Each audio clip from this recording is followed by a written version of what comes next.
अस्सलाम वालेकुम स्टूडेंट्स, बिस्मिल्लाहिर्रहमानिर्रहीम। कैसे हैं आप सब। आज हम जॉन डन की बहुत famous poem the sun rising करने जा रहे हैं। द सन राइजिंग कि आपने सन को देख के इसके स्पेलिंग से कंफ्यूज नहीं होना। एक्चुअली जो है ये ओल्ड इंग्लिश में लिखे गए हैं। तो वैसे तो हमारे यहाँ सन के स्पेलिंग SUN होते हैं, लेकिन ओल्ड इंग्लिश में इसके स्पेलिंग SUNNE है।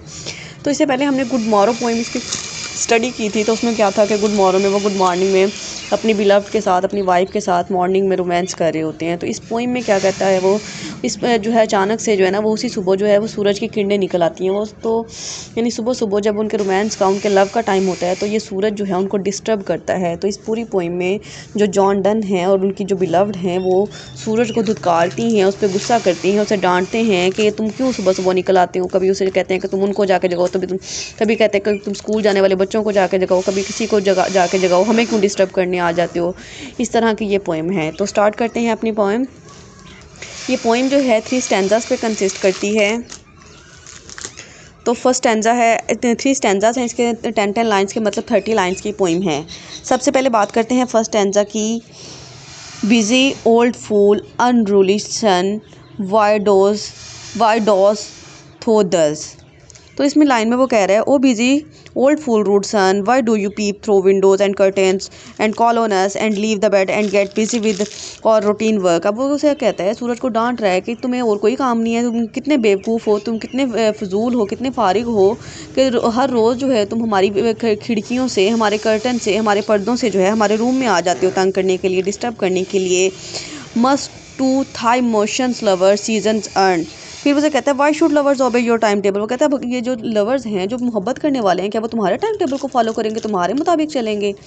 सेवे पेंडिटिक रैच गो चाइल्ड। चाइल्ड का मतलब वैसे तो होता है किसी को डांटना, लेकिन यहाँ पे चाइल्ड का वर्ड है परेशान करने के लिए यूज़ हुआ है। तो वो कहता है कि your cynical proud miserable fool go away to be frighten the late comers to school go tell out huntsman the killing will right sell call country ants to harvest offices. अब जो है ना वो उसको सूरज को मशवरा दे रहा है, डांट रहा है कि उस जॉन डन उसे कहता है कि जाओ तुम जो है ना स्कूल जाने वाले बच्चे जो लेट हो रहे हैं ना, जाके उनको जगाओ।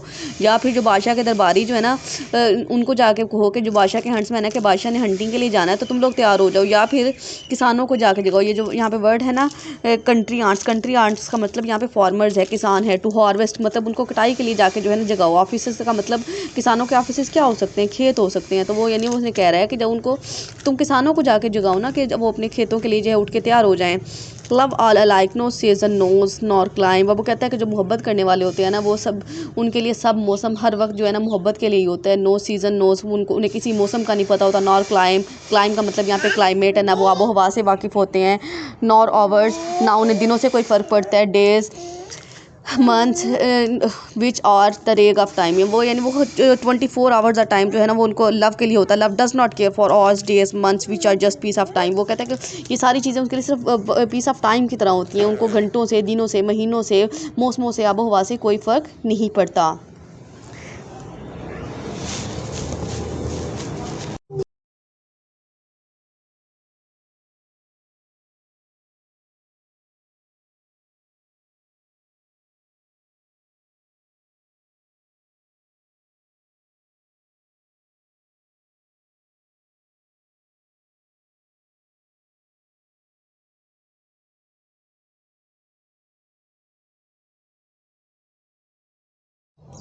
इसके बाद आ जाते हैं सेकंड स्टैंजा पे। सेकंड स्टैंजा में वो कह रहे हैं, thy beam so reverend and strong why shouldst thou thing. अब उसे वो जो है उसकी जो है सूरज को डिग्रेड कर रहा है। सूरज को कह रहा है कि तुम्हें ऐसा क्यों लगता है कि तुम्हारी जो किरणें हैं वो बहुत स्ट्रॉन्ग हैं, बहुत ताकतवर हैं। वो उसे कहते हैं, your rays are not so powerful and respectable as you think. जैसा तुम्हें लगता है, जैसा तुम सोचते हो, ऐसा बिल्कुल भी नहीं है।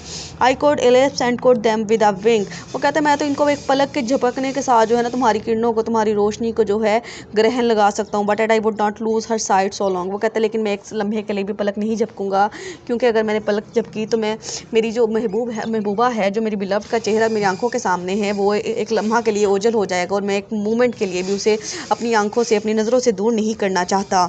If her eyes have not blinded thine अब फिर वो ना अपने महबूबा की आंखों की तारीफ़ करे, वो कह के उसकी आंखों में तो इतनी चमक है, इतनी रोशनी है, इतनी ज़्यादा शाइन है कि अगर वो तुम्हारी तरफ देख ले तो वो तुम्हें अंधा कर देगी। Look and tomorrow late tell me, फिर वो से कहता है कि अब तुम कल जो है जल्दी नहीं आओगे, कल तुम लेट आओगे और आके तुमने मुझे बताना है whether both the Indias of spice and mine, कि यानी जो वेस्ट इंडीज़ और ईस्ट इंडीज़ है ना, ये जो बोथ इंडीज़ का मतलब यहाँ पे है कि वेस्ट इंडीज़ और ईस्ट इंडीज़, और तुमने आके मुझे बताना है बट वेयर दो लेफ्ट दैम, कि क्या वो वहीं पर हैं कि जो उनके मसाले या जो उनका जो टेस्ट है वो वहीं पर है जहाँ तुमने कल उन्हें छोड़ा था, और लाई हेयर विद मी, या फिर यहाँ मेरे साथ मेरे बिस्तर पे लेटा हुआ। मतलब इन लाइंस में जो है पोइट जो है सिंबॉलिकली ये बताना चाह रहा है कि यानी जो मेरी ये जो बिलव्ड मेरे साथ में मेरे बेड पे लेटी हुई है, ये मेरी पूरी वर्ल्ड है, पूरी यूनिवर्स है, पूरी कायनात है।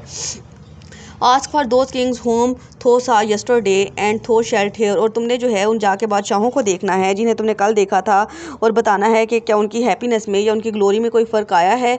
All here in one bed ले, वो कहते हैं मेरे लिए तो हर चीज़ जो है ना मेरे बिस्तर पे ही मौजूद है, मेरे कमरे में मौजूद है, जो कि मेरी बिलव्ड की फॉर्म में है, और मुझे बाहर की किसी वर्ल्ड की जो है वो ज़रूरत नहीं है, मेरी सारी कायनात मेरे पास है।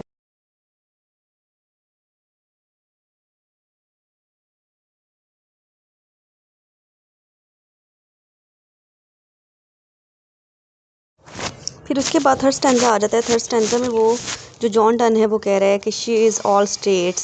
अब वो अपनी महबूबा को स्टेट्स कह रहा है, रियासत कह रहा है। वो कह रहा है कि मेरी जो महबूबा है ना वो मेरे लिए कुल रियासत है। My beloved is a precious as all the states of the world and all princes I, और कहता है कि मैं तमाम जो जितने भी बादशाह हैं, जितने भी प्रिंस हैं ना, उन सब में से जो है उन सब का किंग हूँ।